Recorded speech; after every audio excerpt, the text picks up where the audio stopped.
sampai betul-betul akan menginjak fase yang disebut tazkiyah nufus.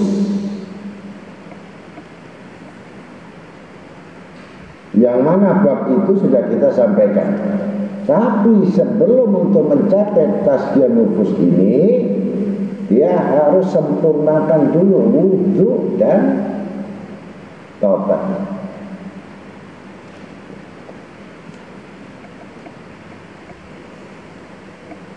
Kalau dua sudah dilakukan, maka hamba-hamba ini, orang yang beriman, akan sadar. Kesadaran ini bukan ulahan, tapi satu pemberian nikmat dari Allah, yaitu sifat-sifat yang mana sifat itu mengetahui.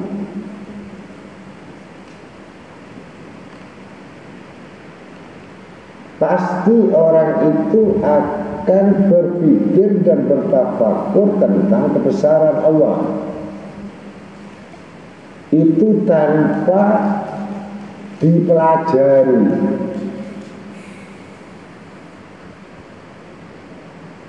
Reaksi-reaksi aksi dengan demikian, maka mukadimah surat Al-Jum'ah sudah dikatakan.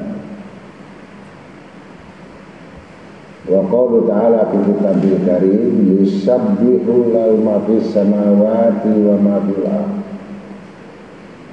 Bertasbihlah apa yang di langit dan di bumi.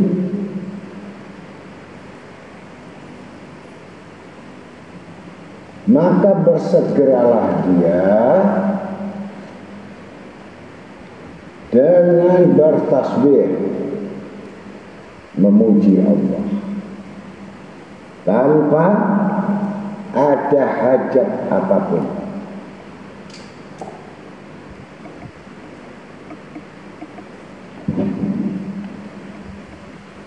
Kalau orang sudah selesai dan selalu dia mencintai tasbih, itu hatinya digelitik terus, hatinya dikejar terus, perasaan dosa yang selalu mengejarnya yang gak pernah selesai.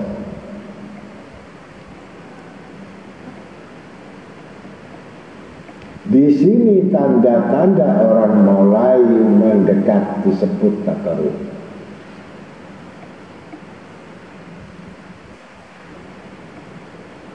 Kemudian digerakkan oleh Allah Ta'ala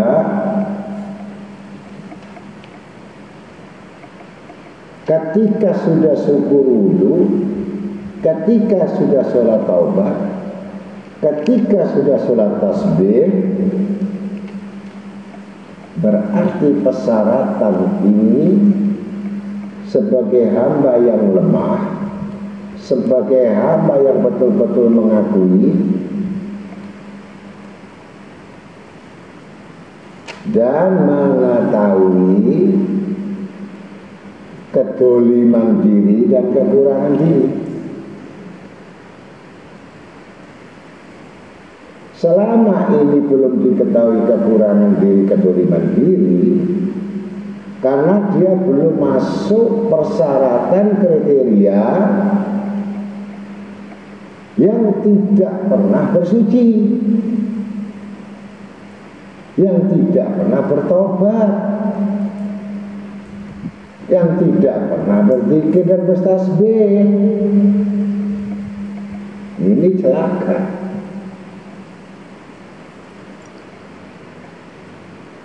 Baru Allah itu membuka pintu namanya. Pintu apa? Pintu hajat.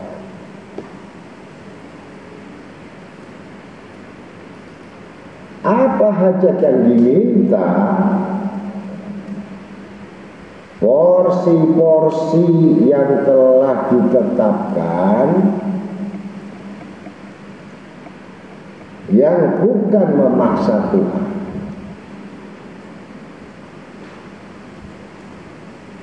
Ini orang cerdik, orang cerdas.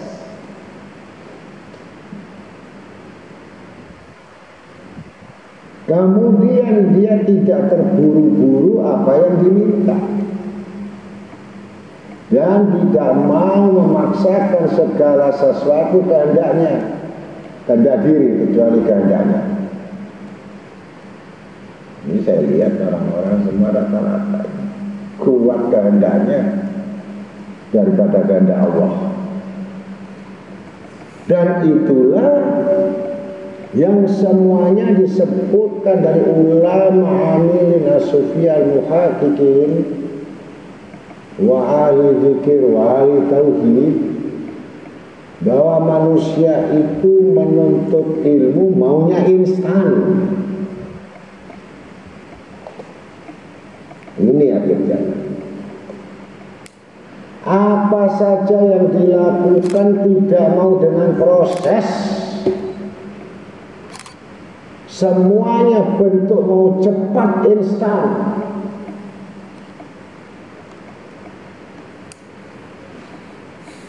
Karena meninggalkan 3 hal yang tidak diketahui syarat rukunnya.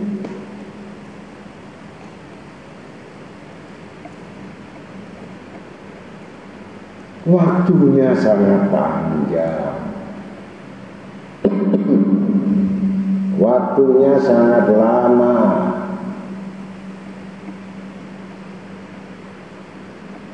Sampai kematian datang kepadanya belum tentu kita bisa mencukupi tentang ilmu Allah. Tetapi kita diperintah untuk proses sabar.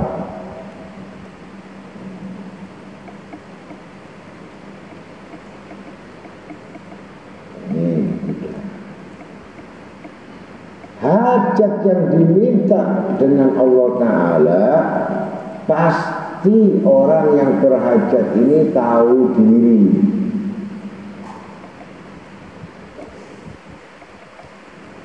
Dan apa yang diminta itu tentu tidak akan yang melampaui batas.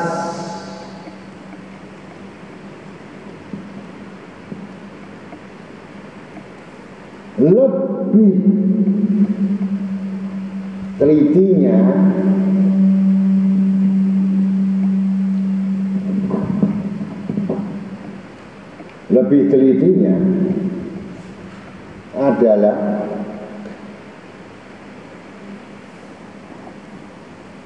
ditutup, difilter, disaring, istikharah.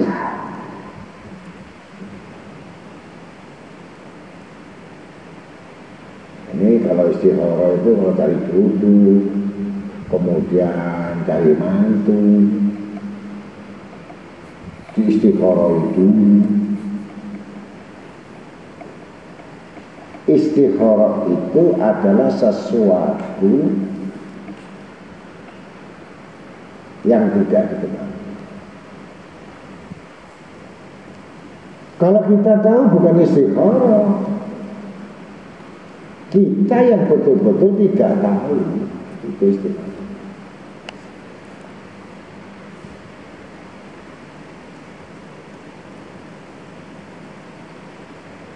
Karena kita 3 hal setiap hari yang kamu dapat tamu, 3 tamu setiap hari.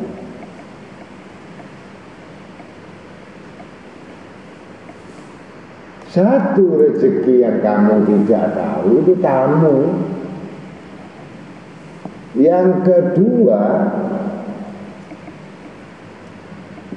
takdir yang datang kepadamu. Yang ketiga, kematian itu tamu. Apakah mati dulu atau rezeki dulu atau takdir dulu, yang setiap hari singgah, yang selalu mendatangi kita.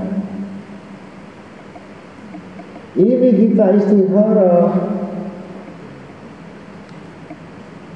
Kalau kita tahu tamu kita ini 3, kita istikharah. Karena datangnya rezeki ini adalah dua yang bersamaan. Satu rezeki itu bawa berkah, satu rezeki bawa musibah. Milih yang mana? Kalau kita filter dengan istikharah, niscaya yang kita dapatkan itu yang berkah.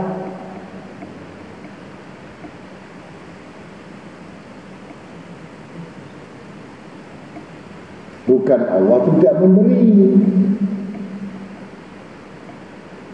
Pandai-pandailah kamu memilih, gitu. Nah, kamu tidak bisa memilih disebabkan hal lain. Maka yang terjadi, yang menimpa kepada manusia ini adalah bentuk rezeki campur.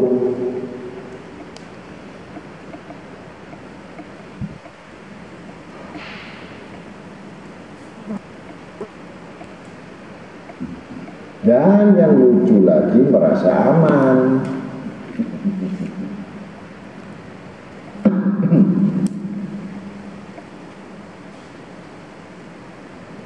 Ini berapa?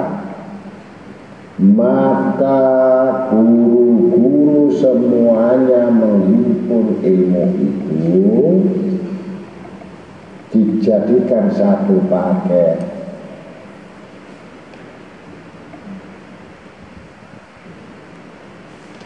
Dimulai dari jam 9 malam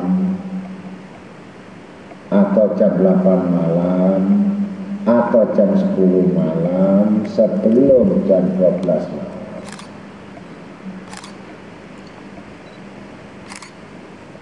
Ambil air wudhu, syukur wudhu, berdiri lagi sholat taubat, berdiri lagi sholat tasbih, berdiri lagi sholat hajat 4 rakaat, ditutup istikharah lagi berdoa, ditutup lagi dengan sholat witir. Kalau memang sungguh-sungguh mau jalan menempuh untuk jadi profesional, bukan proporsional. Ada proporsional, ada profesional. Proporsional ikut-ikutan. Profesional adalah bentuk komitmen.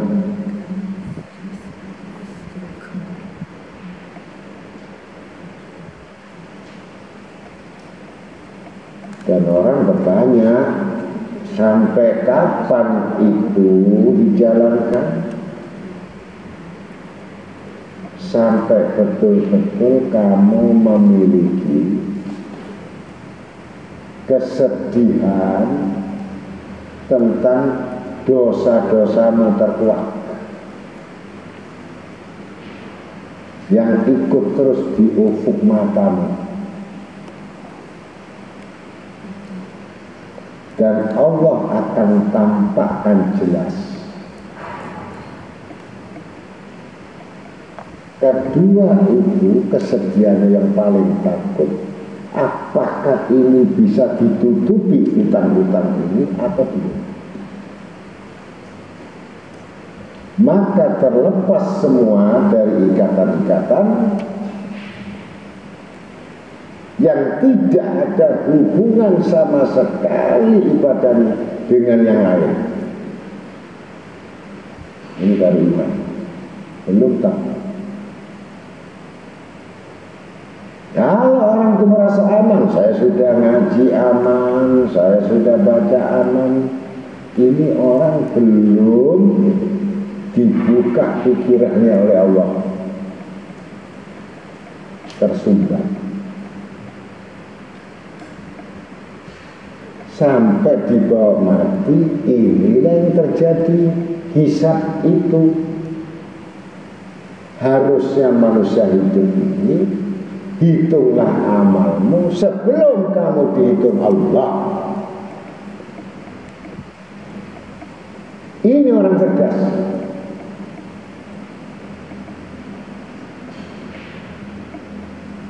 Tetapi mereka yang tidak punya akal itu merasa dia sudah bebas.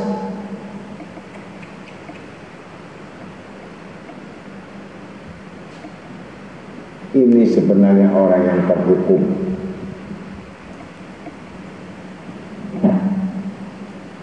Maka kita bikin satu kitab yang kita masukkan lagi dengan wirid kabir, namanya Istighosah Rububiyah.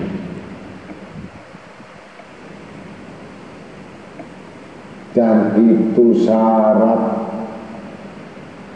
sebelum berselawat kepada Nabi Muhammad SAW.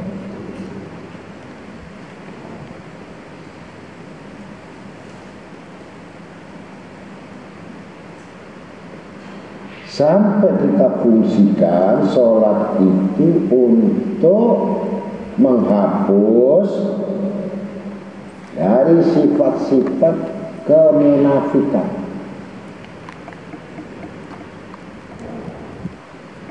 Untuk menutupi kekurangan-kekurangan dengan catatan, maka dulu bagi penuntut ilmu, maka wajiblah sholat tahajud itu. Bagi penuntut ilmu, tahajud yang harusnya sunnah menjadi satu kebutuhan sampai memaksakan dirinya mewajibkannya bagi diri penuntut ilmu. Hukumnya bukan wajib, sunnah muakkad. Yang pertama.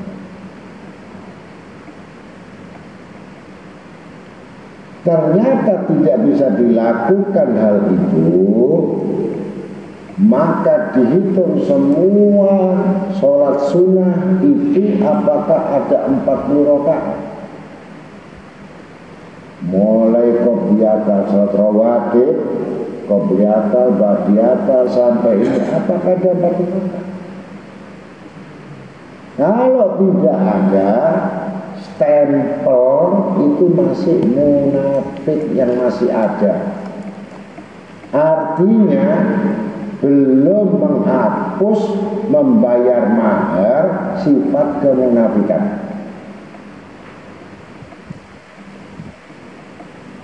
Kalau 40 rakaat sunnah tidak pernah dijalankan selama hidup atau selama berlakunya ibadat itu pada Tuhannya, niscaya kamu akan menjadi hukuman yang beriman setengah hari, kafir sehari. Nggak bisa lari kemana-mana. Akhirnya kamu condong lebih kuat urusan duniamu daripada akhiratmu.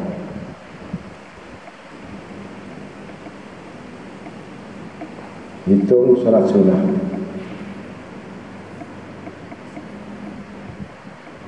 Maka dulu setiap perjumpaan, setiap pertemuan dengan orang alim, sudahkah kamu mengerjakan 40 rakaat 40 hari? Baru kalian bisa ditemui. Dan pertemuan itu manfaat. Selama persamaan yang namanya kerohanian tidak ada di bidang itu, kelihatannya dekat tapi jauh. Apa yang jauh? Hatinya jauh. Bahkan tidak kenal. Roh itu tidak kenal sama orang munafik. Roh itu sifatnya ya'rif ila ruhil iman. Roh yang taat kepada Allah itu akan ada pertemuan. Kemudian diletakkan lagi arba'in 40. Semua 40. Bahkan 4 rakaat 10, 10, 20, 30, terakhir 40.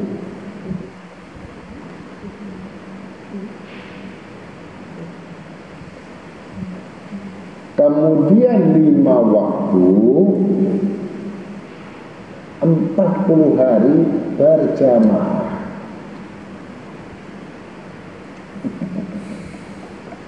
Kalau satu kali gugur berarti mengulangi lagi dari awal. Ini hanya menjaga komitmen, konsekuensi, perjanjian yang tidak boleh diingkari.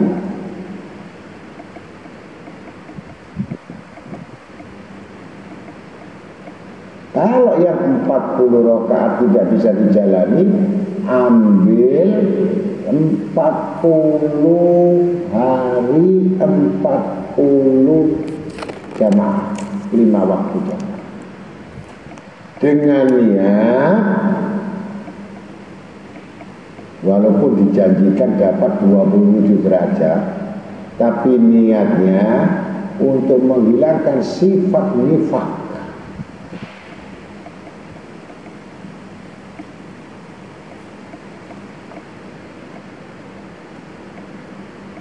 Sampai betul-betul hilang sifat malas, sifat ujub, sifat riya, sifat ingkar, sifat dusta, sifat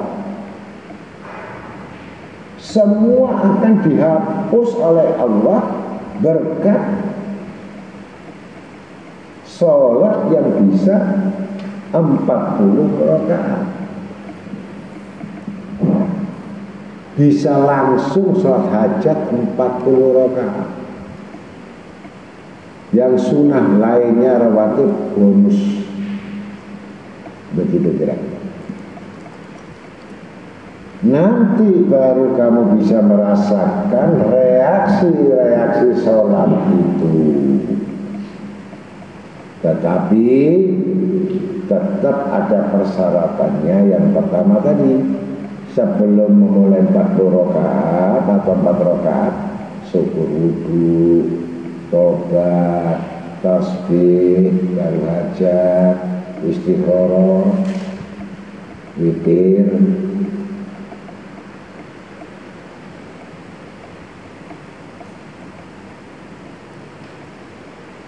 Tambah lagi bonus bisa tahajud, itu karena dorongan-dorongan reaksi Allah menghendaki kita. Apabila Allah menghendaki, ma yasha'u, kalau Allah menghendaki mudah sekali. Kalau kamu kepingin saja, mau istiqomah saja, ambisi saja, kalau Allah tidak menghendaki, nggak terjadi. Allah tidak bersama orang-orang yang ambisi dengan nafsu. Allah bersama orang-orang yang berserah diri. Begitu.